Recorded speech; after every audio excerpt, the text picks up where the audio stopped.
Na página, o ex-ministro Ciro Gomes, que disputou a presidência pelo PDT em 2018, voltou a defender que a deputada Tabata Amaral e outros parlamentares que votaram a favor da reforma da Previdência deixem espontaneamente o partido. Em entrevista ao jornal Estado de São Paulo, o pedetista declarou que os parlamentares tiveram a oportunidade de apresentar sua posição em inúmeras reuniões convocadas pela sigla para tratar do tema. No entanto, de acordo com Ciro, a deputada não manifestou qualquer intenção de endossar o texto do governo Jair Bolsonaro até a antevéspera da votação. Abro aspas para Ciro Gomes. Ninguém pode servir a dois senhores. Eu acho que o mais digno é fazer o que eu fiz. Me filiei e ajudei a fundar o PSDB, que tinha um programa lindo, que tinha uma série de propostas muito sérias, mas foi para o governo e fez o oposto. Chafurdou na corrupção, nas privatizações, na roubalheira. O que eu fiz? Saí. Fecha aspas. O ex-governador do Ceará ainda elogiou Tabata, descreveu a parlamentar como alguém de enorme valor e dona de uma linda história, mas disse ver na postura da deputada uma influência de sua proximidade com movimentos de renovação política. Olha, Alexandre, o que é que você está achando dessa história da Tabata e dessa possibilidade até de expulsão do partido, a saída dela do PDT? Eu prefiro não ficar fulanizando, porque senão a gente acaba até talvez dando mais importância do que essa discussão em si particular existe. É uma briga de família de esquerdistas, é bom não lembrar. Eu sei que tem muita gente que fica querendo dourar a pílula e só porque ela é novinha e tal, e estudou fora, passou ali pelo crivo da Fundação Lehman, enfim, que tem, vamos dizer assim, um banho de loja que não é de esquerda como é o Ciro. Então, a briga interna da esquerda, eles que se entendam, eles que cheguem a um determinado resultado. Agora, se um partido político no Brasil fechou questão sobre um determinado ponto que ele considera fundamental para o seu programa e numa votação dessa importância, um deputado ou um senador específico desrespeita a orientação do partido, o partido tem direito a punir esse parlamentar? Na minha visão tem, claro que tem, né? Quer dizer, se não, acabaram os partidos também. Quer dizer, para que serve partido? Se você tem uma posição, se você fecha em relação a alguma coisa e aquele seu deputado desrespeita frontalmente a orientação do partido, na minha visão, o partido tem que ter todo o direito de votar, senão também não existiria voto de legenda. Quer dizer, muitos deputados, muitos parlamentares são eleitos pelo voto geral na legenda, no partido. Então, se o parlamentar pode se beneficiar de coeficiente eleitoral, fundo partidário, pode se beneficiar de toda a estrutura do partido que deu a ele, se colocou na nominata e deu para ele possibilidade de disputar, isso vem também, como tudo na vida, vem com um custo, vem com um ônus. Qual que é o ônus? Por exemplo, seguir orientações como essa. Então, dito isso, o que também é preocupante não, mas o que é muito equivocado na cabeça do seu Ciro Gomes é fazer o velho xingamento stalinista de dizer que todo mundo que tem qualquer um dentro da esquerda, que tem qualquer mínima discordância sobre uma orientação do partidária, seria um traidor do movimento, seria, quando ele fala, por exemplo, ela que vá para o MBL, aonde que ela iria para o MBL, aonde que ela iria para o centro ou para a direita, ou para o campo liberal? Ela é tão esquerdista quanto ele. Eles têm uma divergência pontual ali num ponto, mas que a opinião pública não caia nesse jogo que normalmente acontece quando duas pessoas de esquerda brigam, como acontece também em setores da direita. Não estou dizendo que isso não acontece. Também em setores da direita, dois direitistas às vezes brigam e um aponta para a cara do outro e fala: comunista, você é comunista e tal. É a versão sinal trocado nesse caso. Quando um esquerdista briga com o outro, você ou é fascista, ou você é de direita, enfim, que é o xingamento clássico stalinista que parece não morrer nunca. Então, o partido tem, na minha visão, todo o direito de exigir obediência de seus parlamentares eleitos nas suas questões fundamentais, que é o que está em jogo aqui. Os partidos de esquerda, e o PDT é um partido que faz parte desse grupo, tem uma posição contrária à reforma da Previdência, clara, explícita, uma orientação aberta aos seus parlamentares. Então, se eles não estão satisfeitos, que procurem outra agremiação. Concorda, Anderaz? Essa obediência faz parte do jogo? Concordo. Eu acho que eu sou um defensor da democracia representativa, sou, portanto, um defensor das estruturas partidárias e, portanto, da fidelidade partidária e de que dos partidos, certos ou não, de acordo com o meu entendimento, tenham linhas, eu ia falar linhas editoriais, cabeça do editor, tenham linhas programáticas, ideológicas muito claramente determinadas. E se um parlamentar, um membro do partido não cumpre aquilo que se espera, o partido tem mecanismos legítimos, democráticos de, bom, a palavra é essa, de expulsão de alguém. Pode se considerar radical, excessivo, mas as regras estão aí, estão dadas, e quando alguém se filia a um partido, as conhece. Esse é um ponto. Outro ponto, que vai ser o único elemento de fulanização nessa discussão, peço licença ao Alexandre Borges, porque ele tem toda a razão em não fulanizar o debate, é que me parece claramente aí também o Ciro, que não é bobo, identificando a ascensão de uma adversária no futuro, de uma adversária não apenas dentro do PDT, não apenas dentro do partido, mas também dentro do ambiente da esquerda, né? No final das contas, acho que essa discussão ela é tola, pensando do ponto de vista do Ciro, é muito difícil fazê-lo, mas vou tentar, porque cria-se um monstro, né?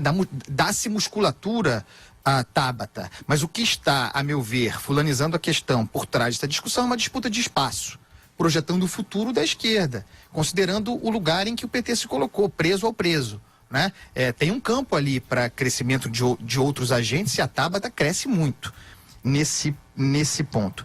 Uma outra questão importante tem a ver com uma novidade que representa grupos como o Renova, Agora, etc. e tal. Esses grupos não partidários, digamos assim, de fomento a lideranças, especialmente jovens, a novas lideranças políticas, com a ideia de renovação.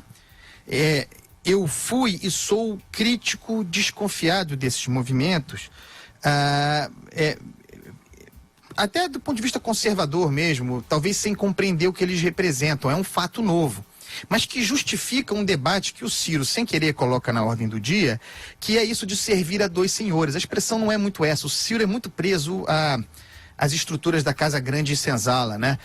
Mas modernizando um pouco o debate, a ideia de que você faz parte de um partido e que precisa de um partido, desses que estão aí para disputar uma eleição e para ter assento no parlamento, mas ao mesmo tempo você faz parte de outro partido.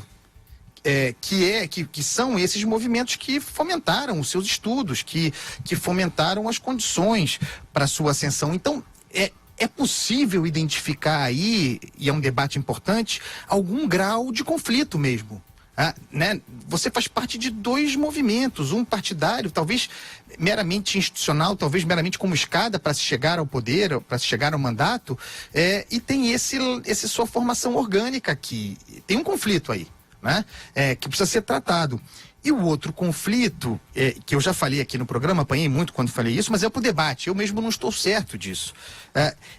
Até que ponto esses movimentos não representariam uma espécie de financiamento empresarial de candidaturas disfarçado, né? Porque a legislação mudou, aliás, barbaramente, mais uma das barbáries do senhor Roberto Barroso, proibiu o financiamento empresarial de campanha, criou a loucura do século XXI no financiamento público de campanha e das pessoas físicas, né? CPF, mas um grupo de candidatos que tem apoio num movimento como esse, tem uma vantagem competitiva financeira, né? Então tem essa discussão também se isso não seria um impulso que burlaria o limite do financiamento empresarial. Não tenho opinião formada a esse respeito, mas estou aqui para provocar o debate. E aí, Bruno, como é que você está vendo essa história?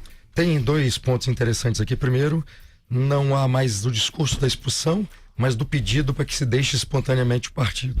E isso, obviamente, já é uma reação ao problema que se deu do ponto de vista da repercussão, né? Pegou mal, né? E para não assumir o ônus político dessa expulsão. Então esse é o primeiro ponto. Segundo ponto, assim, eu acho que me interessa mais, ou me interessa menos o caso da Tabata, mas a natureza do pensamento político, tanto do PDT, do Ciro e da própria Tabata. Todos eles, quer dizer, o PDT, Ciro e Tabata, têm uma ideia de um Estado intervencionista, que, aliás, é uma tradição na República presidencialista e que tanto mal fez e que tanto mal faz ao Brasil e especialmente aos mais pobres.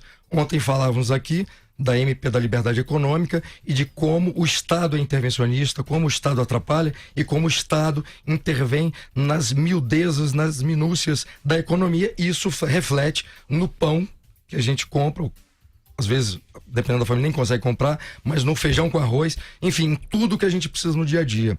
E o PDT, ele representa uma tradição dessa política intervencionista.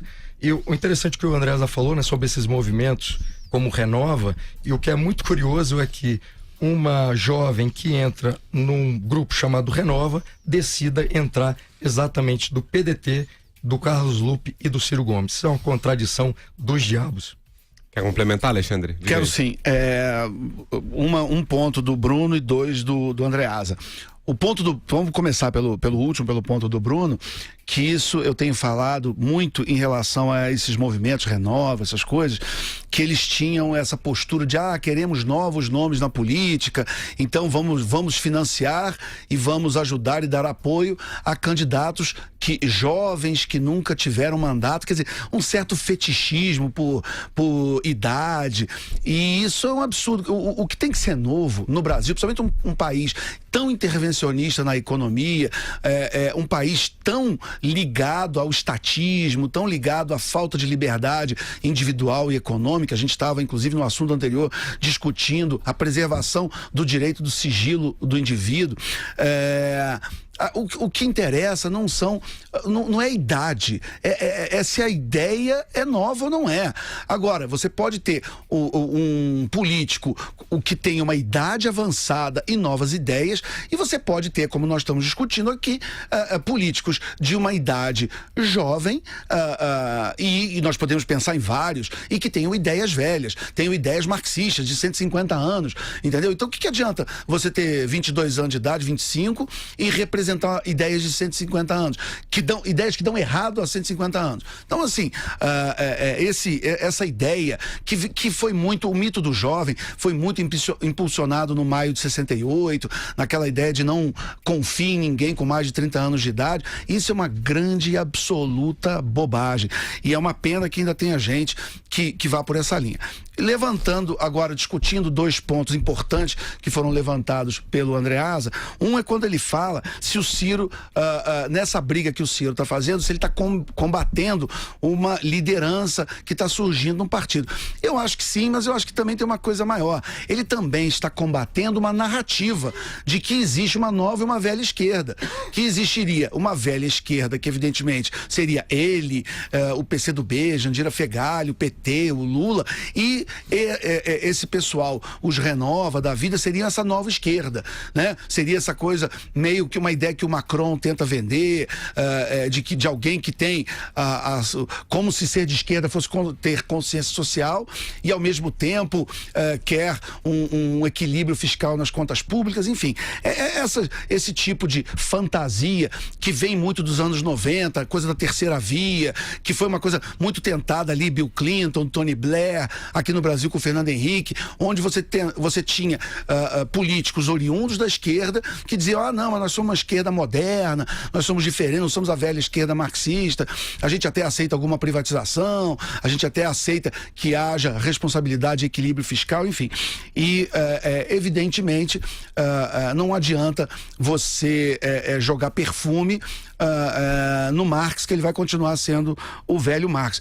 Claro que você tem tons de vermelho, você tem esquerdistas mais ou menos radicais, mas o princípio fundamental, onde o Estado é um indutor da economia, do desenvolvimento, da prosperidade, e o Estado é o ente superior da sociedade, e a sociedade gira em torno do Estado, essa ideia tem que ser combatida, mesmo que ela venha de menina de 20 anos ou venha de um esquerdista de 100. Tanto faz, a ideia é velha, a ideia é errada e a ideia tem que ser combatida. Em relação a esses movimentos, outro ponto importante tocado pelo Andreasa, realmente, você imagina o seguinte, que esses movimentos, eles, de certa forma, pegam carona nas estruturas partidárias para financiar e ter uma bancada própria, sem ter o ônus de montar o partido, sem ter toda a complexidade, as amarras e a logística e todo o arcabouço jurídico que envolve ter e administrar um partido político, por bem ou por mal. Então, vamos imaginar que um partido político que teve que ser constituído e é difícil abrir um partido, né? O pessoal do Partido Novo, por exemplo, quem é eleitor ou conhece bem, viu a batalha que foi de quase 5 anos, a guerra que foi para o Partido Novo, por exemplo, se tornar um partido político. Então não é fácil abrir e começar um partido.